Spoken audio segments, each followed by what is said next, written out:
పరిపాటిగా ఒక కల్చరే తయారైంది.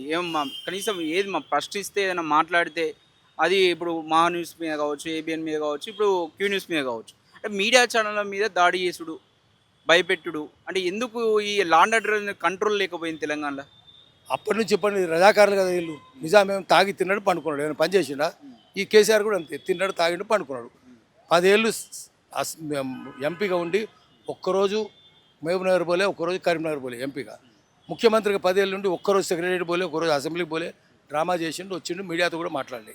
తాగిండు తిన్నాడు, ఫామ్ హౌస్లో పండుకున్నాడు. ఇప్పుడు కూడా అదే చేస్తున్నారు. మేము ఏమైనా చేస్తాం. తెలంగాణ వాళ్ళది గట్టిగా ఉండాలి కదా, వాడు లూటీ చేస్తున్నాడు, లాఠీ లేపాలి కదా.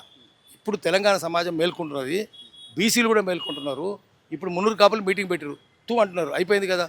మున్నూరు కాపులతో రెడ్లు కూడా వస్తారు, రెడ్లు పెద్ద తేడా లేదు, వాళ్ళు వస్తారు. అట్నే బీసీలు అందరూ ముదిరాయిలు వస్తారు, ముదిరాయిలు అప్పుడే మీటింగ్ పెడుతున్నారు, కుర్మోలు వస్తున్నారు, అందరూ సంఘీభావం చెప్తున్నారు ఇప్పుడు. సో దానివల్ల ఏమైందంటే నువ్వు జీరో అయిపోతావు. దీనివల్ల మల్లన్న తీన్మార్ మల్లన్న హీరో అవుతాడు, ఈమె జీరో అవుతుంది, టీఆర్ఎస్ మొత్తం జీరో అవుతుంది, తీన్మార్ మల్లన్న హీరో అవుతాడు. ఇప్పుడు బీసీలంతా ఐక్యమైతే ఎక్కడుంటావు నువ్వు? ఎక్కడ ఉండవు. కాంగ్రెస్ ఉండదు, బీఆర్ఎస్ ఉండదు, ఈ రెండింటి అడ్రస్సే ఉండదు. అందుకని రెచ్చగొట్టాలని కూడా చేసి ఉండొచ్చును. దీంట్లో ఉద్దేశం కూడా ఏంటంటే మళ్ళీ రెచ్చగొట్టి లేపుదామని కూడా ఉండొచ్చును. అది పాజిటివ్ కూడా ఉంటుంది, నెగిటివ్ అయి ఉంటుంది. ఏదైనా జనం చూస్తున్నారు, జనం నిర్ణయాలు తీసుకుంటారు. బీసీలు అంతా ఏకమవుతున్నారు. బీసీలు జేఏసీలు ఇప్పుడే పుట్టుకొచ్చినాయి. అంటే బీసీ ఉద్యమం వస్తే వీళ్ళ పార్టీగా పునాదులు కదిలిపోతాయి అని ఆ ఉద్దేశం కూడా ఉండొచ్చు ఈ దాడికి వెనుక. ఉండొచ్చును, అది కూడా ఉండొచ్చు. ఎందుకంటే మేము బీసీ పోతే, ఎందుకంటే బీసీలు ఏకమైతే బీసీలలో ఎక్కువ మంది దళితులు ఉన్నారు, బీసీలు ఉన్నారు, పేదోళ్ళు ఉన్నారు. మళ్ళీ బహుజన సమాజ్ పార్టీ లాంటి వస్తుంది, ఎస్సీలు, ఎస్టీలు, బీసీలు, మైనార్టీలు వస్తుంది. నువ్వు ఏమైనా చేసినావు? ఎస్సీలను ఎంత దరిద్రంగా వాడుకున్నావు, వాళ్ళని ఎంత ఘోరంగా హింసించావు తెలుసు. ఎస్టీలను పోడు పేరుతో అన్ని తరిమేసారు కదా, వీళ్ళు ఉంచారు. వీళ్ళు బీఆర్ఎస్ గవర్నమెంట్ అంతా ఇప్పుడు వీళ్ళు కూడా తరుముతుండొచ్చు, కానీ వాళ్ళ గోసపుచ్చుకుంది. చెంచులను, గోండులను, కోయల్ని ఎన్ని ఉద్యమాలు తిరగనియాలి, బతకనిచ్చారు. రమీర్ చెంచులు, గోండులు, కోయల్ని పోడు పేరుతో తరిమేస్తారు. అట్లనే బీసీలను ఎట్లా చేసారు? బీసీలను కూడా అంతే, వాళ్ళ మనుషులాగా చూసినరా? లేదు. అగ్రవర్ణాల పేదల మనుషులు లెక్క చూసినరా? అసలు ఇప్పుడు ఒక బ్రాహ్మణు, ఒక కమ్మ, ఒక రెడ్డి, కోమటి, వాళ్ళు పైసలు లేకపోతే వాళ్ళు పురుగులు లెక్కనే చూసినారు. మీరు టికెట్ ఇచ్చారు ఎవరికన్నా? బీసీలకి వేయలే, పోనీ అగ్రవర్ణాల పేదలకు ఇచ్చినరా? ఇయ్యనేలే. 100 కోట్లు అన్ని పార్టీలు అంతే, ఈ పార్టీ అనే కాదు. 100 కోట్లు తీసుకుని లోక్సభ సీట్లు, 50 కోట్లు తీసుకుని అసెంబ్లీ సీట్లు. అన్ని పార్టీలు టికెట్లు అమ్ముకుంటున్నాయి కదా, మీరు కూడా అంతే అమ్ముకున్నారు. కాంగ్రెస్ అమ్ముకుంటుండొచ్చు, బీఆర్ఎస్ అమ్ముకుంటుంది, బీజేపీ అమ్ముకుంటుంది, అందరూ అమ్ముకుంటారు. ఈరోజు జాగ్రత్తగా ఎందుకు ఉండాలంటే బీసీ ఉద్యమం ఎట్లయింది ఇప్పుడు మనం చూస్తున్నాం. కాంగ్రెస్ పార్టీలో సురేఖ గట్టిగా ఎదురు, కొండా సురేఖ, కొండా మురళి గట్టిగా తెలుసు. కాంగ్రెస్ పార్టీకి వచ్చింది, వచ్చి సోయలబడి అయ్యో సర్దుబాటు చేస్తున్నాడు రేవంత్ రెడ్డి. అట్నే బీజేపీలో కూడా అదే పరిస్థితి వచ్చింది. రాజాసింగ్ గట్టిగా అనేసరికి అవును మీరేమైంది, కిషన్ రెడ్డి ఏంది, రాజాసింగ్ ఏంది, అదొకటి తయారైంది. మళ్ళీ ఇప్పుడు బీఆర్ఎస్లో కూడా అదే అవుతుంది, అన్ని పార్టీలు ఇదే అవుతుంది. కాబట్టి నువ్వు నీ గోతి నువ్వే తీసుకుంటున్నావు, నీ పార్టీకి సున్నా నువ్వే చుడుతున్నావు. నీకు మరి మీ అయ్య మీద కోపం ఉందా లేదా ప్రేమ ఉందా? నువ్వు అయ్యతో కలిసి ఉన్నావా, నిజంగానే పోట్లాడుతున్నావా? అది వాళ్ళు తెలుసుకోవాలి. బీసీ ఉద్యమం బలంగా మారితే బీఆర్ఎస్కు ప్రమాదం ఉంది తెలంగాణ అనే ఉద్దేశం బలంగా వినిపిస్తుంది. అందరు కలిసి ఆ విషయంలో అందరు కలిసే ఉన్నారు.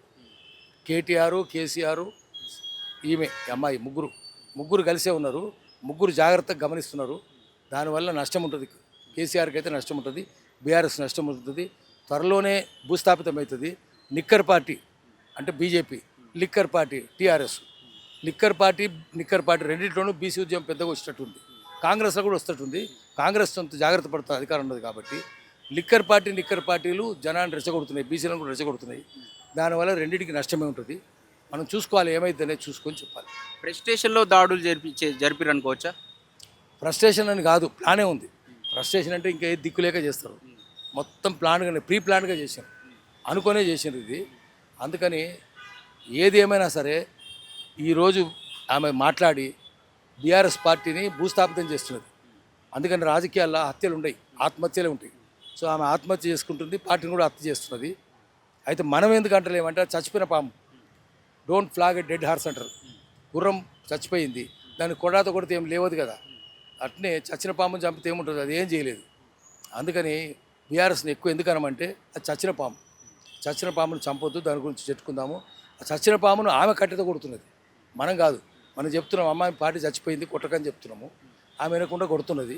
ఏది ఏమైనా సరే నటిస్తున్నది ఆమె కుట్టినట్టు. నేనే చంపినని కూడా చెప్తుందేమో, చచ్చిపోయింది అది వేరే విధంగా. నేనే చంపినని చెప్పడానికి డ్రామా చేస్తున్నట్టుంది. ఏమైనా సరే ఈరోజు తీన్మార్ మల్లన్న మీద జరిగే దాడిని దేశవ్యాప్తంగా పత్రికా విలేకరులు ఖండిస్తున్నారు, జర్నలిస్టులు అందరూ ఖండిస్తున్నారు, బీసీలందరూ ఖండిస్తున్నారు. దానివల్ల ఇంతమంది దృష్టిలో నుంచి ఇత్తు అనుకునేటట్టుగా బీఆర్ఎస్ పార్టీ తయారైంది. దాన్ని ఇప్పటిదాకా బీఆర్ఎస్ ఖండించలేదు. మీకు లేదనుకోండి, మీకు కవితతో సంబంధం లేదు. కేటీఆర్ ఎందుకు ఖండించలేదు, కేసీఆర్ ఎందుకు ఖండించలేదు, తప్పని చెప్పాలి కదా, పబ్లిక్గా చెప్పాలి కదా. ఖండించలేదు అంటే వాళ్ళకు పరోక్షంగా మద్దతున్నట్టు లెక్క. Silence is connivance. మౌనంగా ఉన్నావంటే నువ్వు కవితతో కుమ్మక్కైనవు, లేదా కవితకు సైగ చేసినవు, చేసి దాడి చేయమని చెప్పినవని అర్థం. అందుకనే ఈరోజు జర్నలిస్టులు అందరూ ఏకం కావాలి. ఇంకొకరి మీద కూడా జరుగుతుంది రేపు ఇట్లాంటి దాడి. రేపు రఘు మీద కూడా జరగవచ్చు. ఇంకా సోషల్ మీడియాలు చాలా ఉన్నాయి కదా, కాలేజ్ దాని మీద కూడా జరగవచ్చు.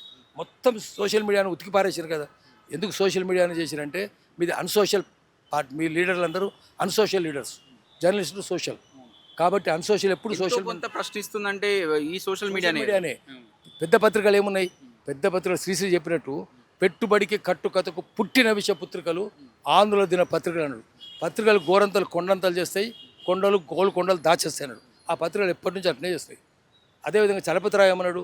Freedom of press is freedom of owner of printing machines. అత్యంతరాజు మనది. Nobody writes editorials.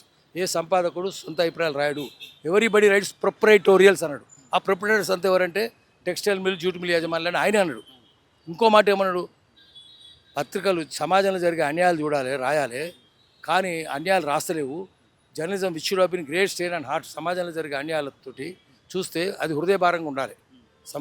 కానీ great strain and heart has become great strain and liver అన్నాడు. లివర్కి భారమైంది అంటే కాలేయానికంటే మందు కొట్టడమే. అంటే ప్రొపరేటర్లు అంతా అదే పని చేస్తారు, అందరూ అదే పని చేస్తారు. కాబట్టి అది మొత్తం నాశనం అయిపోయినప్పుడు సోషల్ మీడియానే సమాజం, సొసైటీని పట్టించుకుంటుంది. ఈ అన్సోషల్ మీడియా మెయిన్ స్ట్రీమ్ అనేది అది గటర్ స్ట్రీమ్. గటర్ అంటే మురికి కాలువది. మెయిన్ ప్రధాన స్రవంతి అనేది ప్రధాన మురికి స్రవంతి. మురికి స్రవంతిలో భాగమైంది, అది పోయింది. ఈరోజు సోషల్ మీడియా ఒకటే ఉన్నది. ప్రజల నాడికి అదే ఉంది. ఊరూరికి ఎన్ని ఉన్నాయి? ప్రతి కులానికి 20-30 ఉన్నాయి. వడ్రోలే 100 దాకా ఉన్నాయి.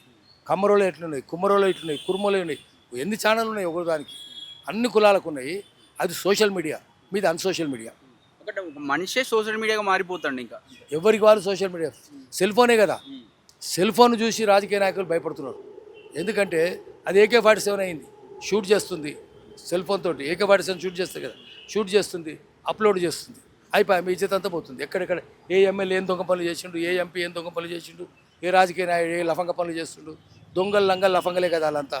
ఏ IAS వాడు ఏం చేస్తుండు, ఏ IPS వాడు ఏం చేస్తున్నాడు, ఎవడేం చేస్తున్నాడు మొత్తం వస్తుంది. సీతక్క ఏం చేస్తుంది, సీతక్క దగ్గర ఎవడో ఉన్నాడు, వాడికి ప్రమోషన్ 70 ఏళ్ళలోనికి ఇచ్చిన ప్రమోషన్. వాడు అందరిని నేర్పిస్తూ ఉన్నాడు. ఎవడో వాడి పేరు కూడా లేదు, మీ ఛానల్లోనే వచ్చింది అంతా. ఈ దొంగలను 70 ఏళ్ళు దాటిని ఎందుకు పెట్టుకుంటున్నారు? పేదోళ్ళని ఎందుకు ఏడిపిస్తున్నారు? అందుకని సోషల్ మీడియా చూస్తున్నది కాబట్టి పత్రికలకు వ్యతిరేకంగా ఉండొచ్చింది. కానీ రాజకీయ పార్టీలు కూడా వాళ్ళే కదా, రాజకీయ పార్టీలు పెద్దవి ఉన్నాయి. ప్రధాన స్రవంతి అనేది రాజకీయ పార్టీలు. ఇది టీఆర్ఎస్ కొనున్నాయి, కాంగ్రెస్ కొనున్నాయి, బీజేపీ కొనున్నాయి, తెలుగుదేశం కొనున్నాయి. అవన్నీ రాజకీయ పార్టీలే. మెయిన్ స్ట్రీమ్ అనేది అంతా రాజకీయ పార్టీల ఛానళ్ళు, రాజకీయ పార్టీల పత్రికలు. సోషల్ మీడియానే స్వతంత్రంగా ఉన్నది, అంతే కదా. కాబట్టి స్వతంత్రంగా ఉన్నదాన్ని గొంతు నొక్కేయాలని చూస్తున్నారు. దానివల్ల మీరు అవమానాల పాలవుతారు. అది ఎంత తొందరగా గ్రహిస్తే అంత మంచిది. ఇది మనతో పాటు పాషం యాదగిరి చెప్తున్నటువంటి పరిస్థితి. కెమెరాన్ పాచతో అక్షిత్, హైదరాబాద్.